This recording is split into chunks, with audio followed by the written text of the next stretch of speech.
Hey, what's up, guys? For the past couple of weeks, I have been indulging in this exercise of absurdity. What we have here is, I guess you'd call it a super duper Bumblebee. So it has the first V20 housing with dual rails. I've already made one with a rail over here, and I just decided to make one with a rail on both sides. Now, this is not a printed part. This is aluminum recessed into the actual print. So it's bolted on there, and it's made that way with nuts recessed in there. While we are on the subject of rails, as some of you might have noticed, this is a Bumblebee with a top rail. And if you look even closer, it is not a factory Blackbird rail. If we take a look at a Blackbird rail, it has these little tabs coming off of it. I'm not really sure what those are for. I think that probably those are vestigial organs. They probably came up with those to have a quick way to center this and then drill through the top cover before they actually incorporated that into the mold, these holes for it into the mold, or before they came up with a jig to drill those holes easily for these bolts. I'm not really sure on that, but mine doesn't have that. And another thing that I've never liked about the Blackbird rail is how it comes up here and it's cut out for that dovetail. It makes it, really weak right in here. Floppy. So, mine, we don't have that. It's much more rigid because I didn't remove the dovetail. I just pocketed inside here so it hides the dovetail, making it stiffer. I use a little bit bigger bolts too, and I made that hole a little bit smaller. It'll fit a screwdriver with a diameter of 6 millimeters for the shank. So another thing about this came to me, if you've been keeping up, it's the one that I got in partial trade that never came with a magazine. So I got kind of put off on doing this, but I finally done it. And it was also missing that rear sight, and that is something else that I made. Yeah, inside it has the 35 volt capacitors, so you have no problems running more than a 2 amp Craftsman battery on here, LiPo batteries, 6S, as well as the special 30 volt switch, and it comes with a custom slider to make all that work. It comes with a LiPo adapter that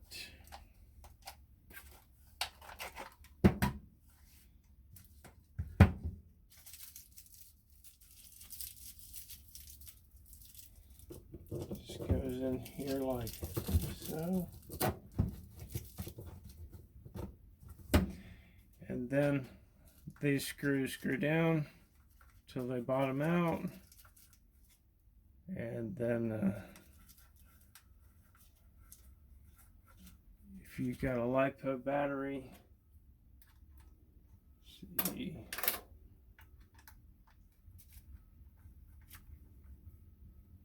with an XT60 connector. You can just plug it up and strap it down and run it like that. Now you could run anything from 3 all the way to 6S with that.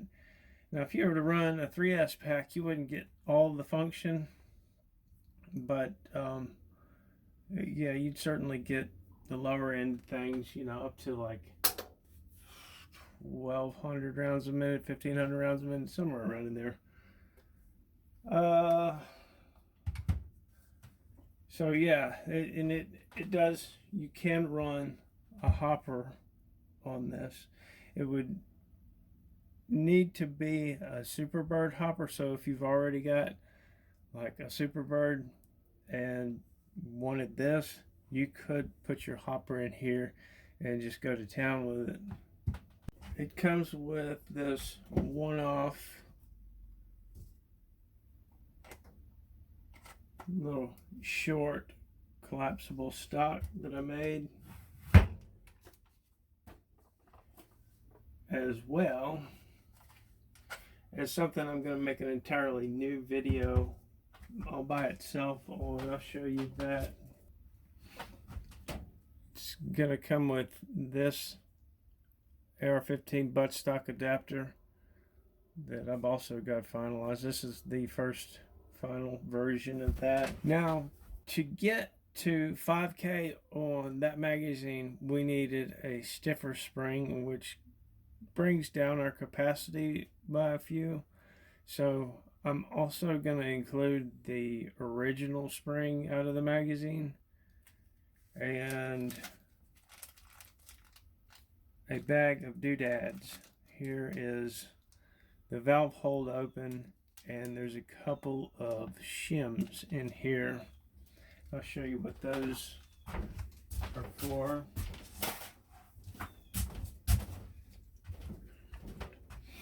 All right. Let's take this magazine. You see how you can probably hear it better than see it, but let me show you something.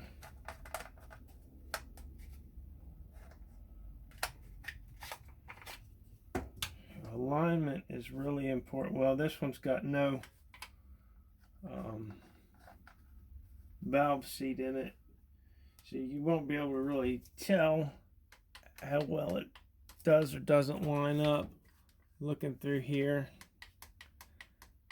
but it's enough to affect it.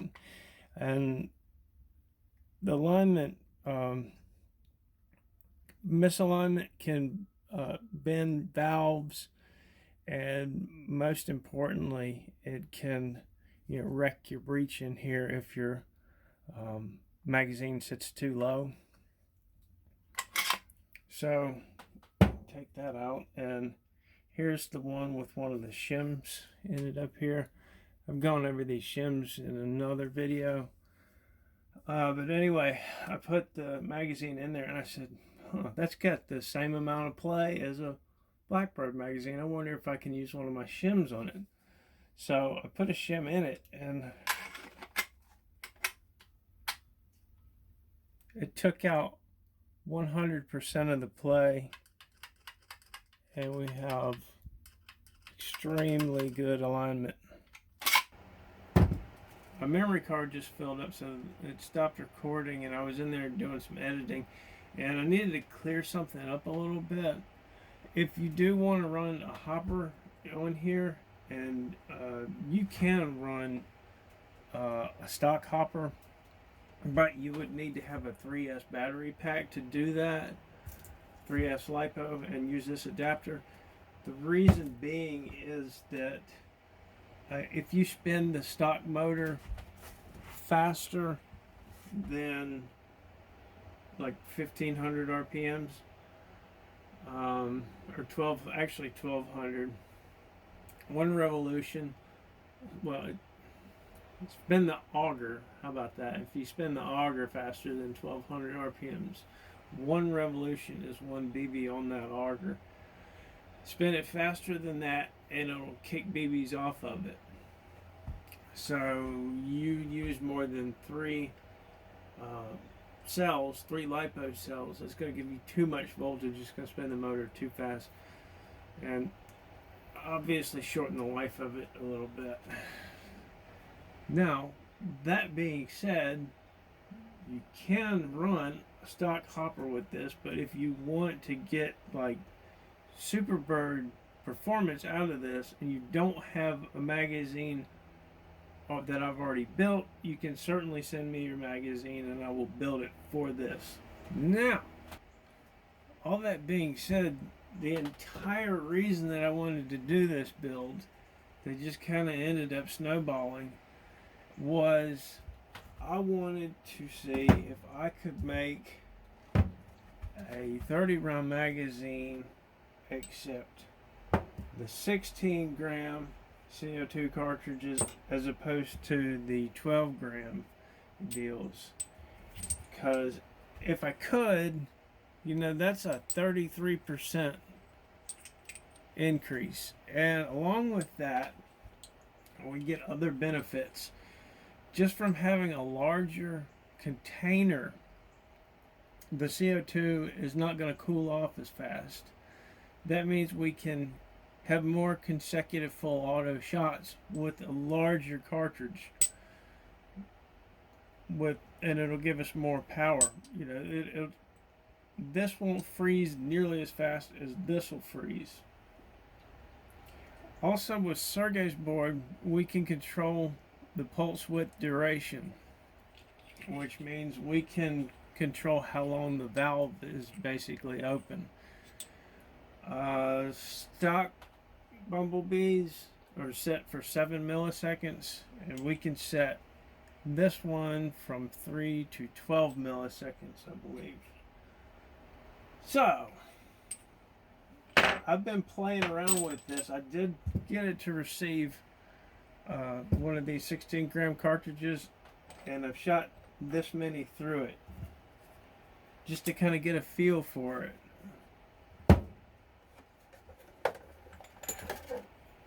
I did, how I did this was I actually had this part done, but you see how the nipple on the 12 gram is narrower than on the 16 gram. I had to open that up a little bit. I don't remember how I did it because I did it many years ago, because I wanted to see what it would be like to run whippets through one of these.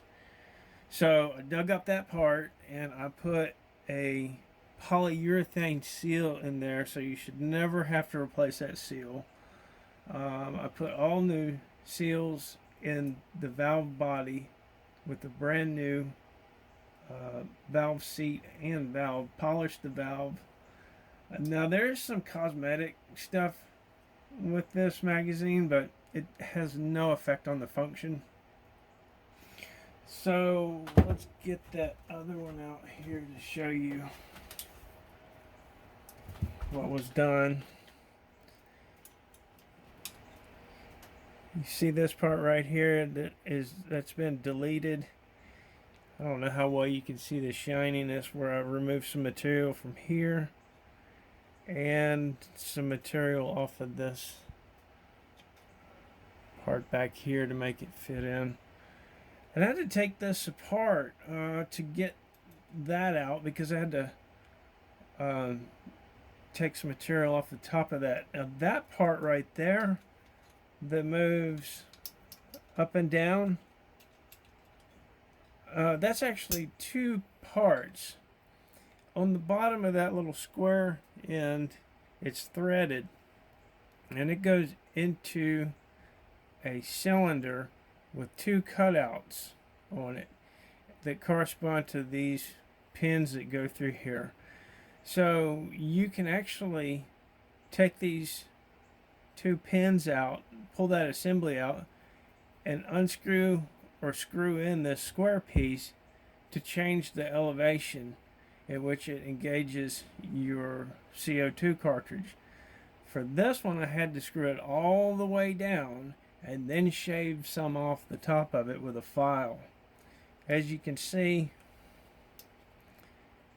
how the difference in the one that's been adapted for the 16-gram cartridges sits lower than the one for the standard 12-gram cartridges.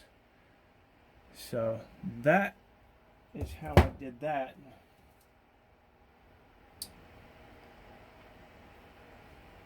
And it just goes in.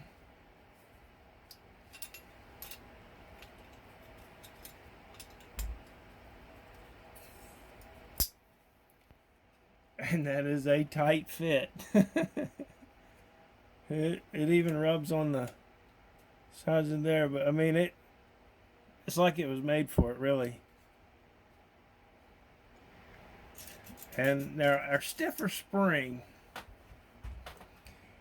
makes it to where you can jam 27 BBs in there, but I wouldn't recommend that. I'd recommend just putting 25 or so, because by the time you get this spring all the way down there, it's really tight and it might not get the first few out of there.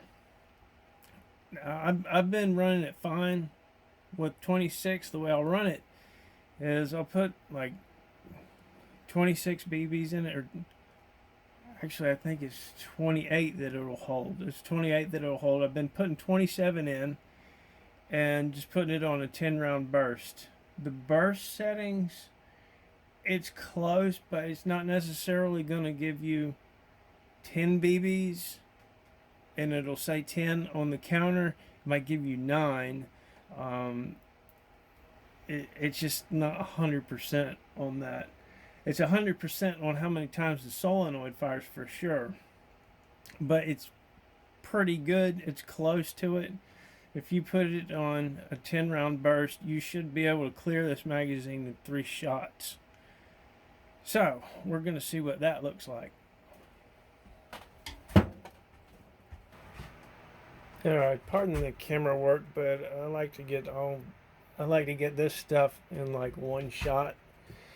This is how many BBs we have in there, and we have our 16-gram cartridge loaded up. Yeah, it also comes with your BB speed loader. One thing that I wanted to mention, that originally they calculated that you could only get 6 rounds of full auto, 600 rounds a minute, before freezing one of these 12-ounce CO2s. So with this, we're going to be doing 30 rounds in 10-round bursts, and you'll be able to hear that there's really not any detectable drop-off in how it sounds as far as velocity. So I've got it set on 5K, and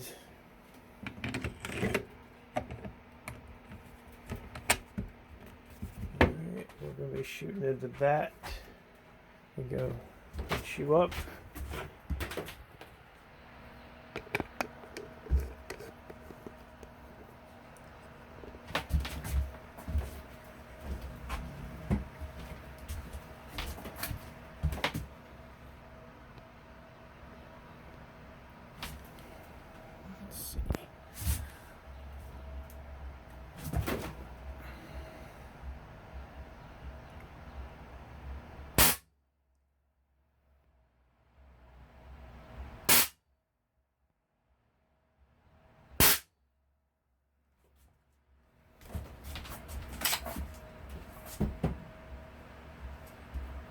We got a few left.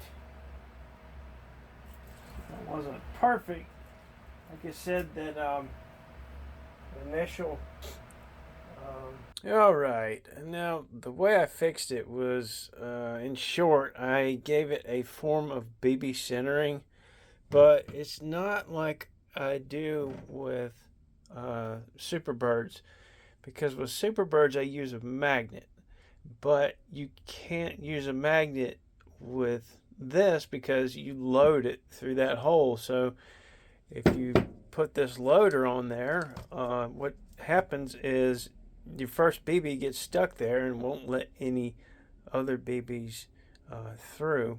But in coming up with this new way of doing it, I also think that I may have solved double shots, which is quite common for superbirds.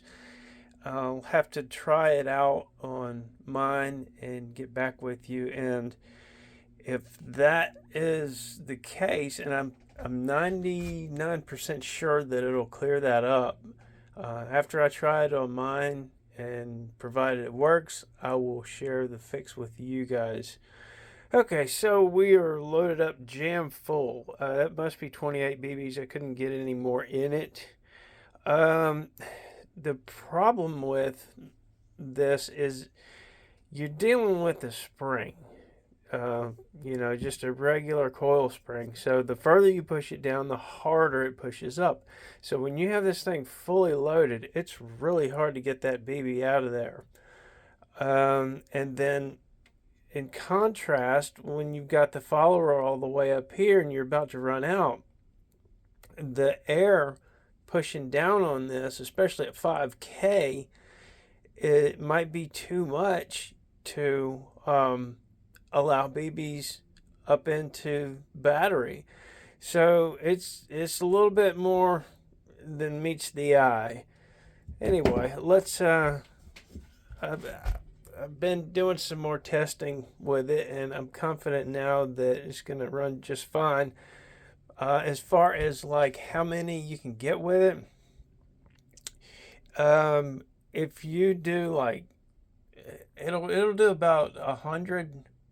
So 3 full magazines, and then the fourth one you run out of air basically. So I'm getting 3 full magazines at, and I'm just doing 10-round bursts at 4 milliseconds. So let me put this up.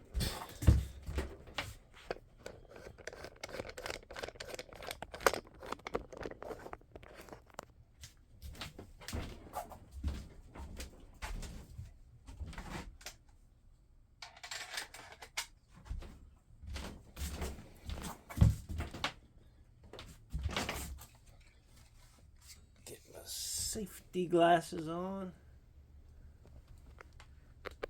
So we're just going to do 3 10-shot bursts.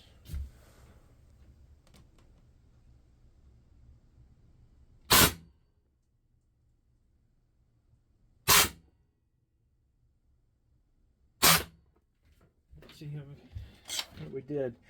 We did perfect. Awesome. So therein lies the fun, I believe, in burst mode.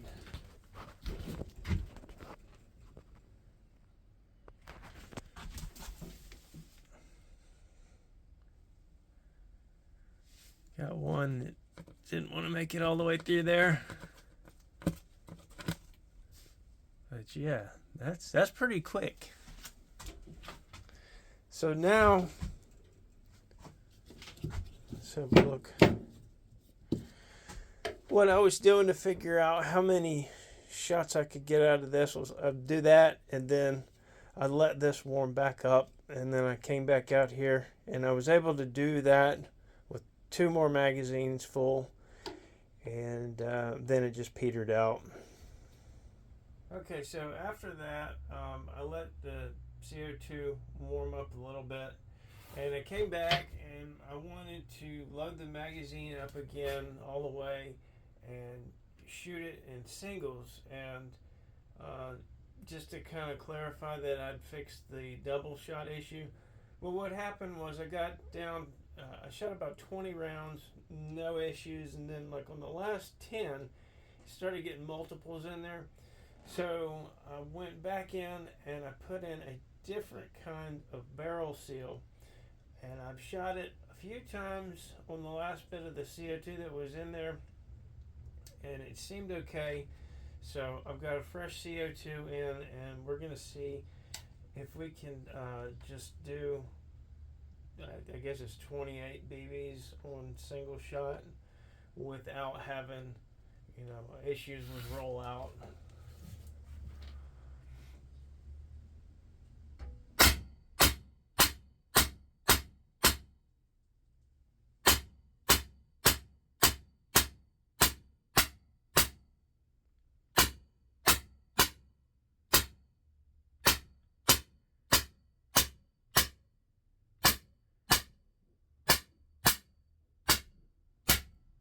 All right, perfect. Phew. So unfortunately, my little fix didn't work 100% all by itself. However, with that special barrel seal, it seems to have cleared everything up. I'll show you what one looks like in just a second. You used to be able to get them out of these kits. I don't know who put together this kit, if it was Rustlin or Ignat, but there's one right there, and as far as I can tell, it's just a piece of polyurethane that's been stamped somehow, cut out. Let's zoom in on it. And I believe I can make them pretty easily if I just get a sheet of this stuff. But yeah, that inner diameter prevents it from rolling out, much like the Magnus Up seal. But this being a Bumblebee, it's a little bit different in there, so I opted to not go for the Magnus Op seal. Alright guys, I'm about to wrap it up. Once again, I did build this to sell, so it's first come, first serve. And here is your goodie bag. You've got the Super Bee, the LiPo adapter, the AR-15 stock adapter, the one-off stock, the speed loader, the modified stick magazine that accepts 16 gram CO2 cartridges, and the little bag of doodads with the original spring for that 30 round magazine. Alright guys, thanks for watching, and I'll see y'all later.